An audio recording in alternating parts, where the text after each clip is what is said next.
Αυτή είναι η συσκευασία του blocker. Ανοίγει πολύ εύκολα και εμφανίζονται οι δύο κάρτες blocker. Χρειάζονται δύο κάρτες blocker για την πλήρη θωράκιση του πορτοφολιού σας. Αποκολλώνται πολύ εύκολα.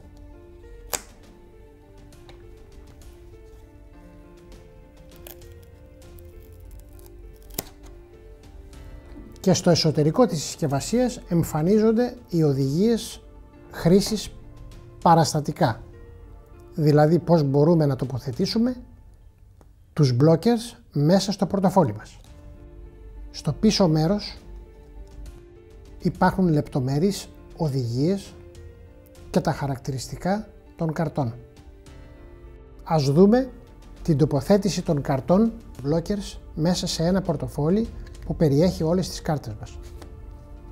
Τοποθετούμε την πρώτη κάρτα στο επάνω μέρος του πορτοφολιού και τη δεύτερη στο κάτω, ακολουθώντας πάντα τη λογική του σάντουιτς.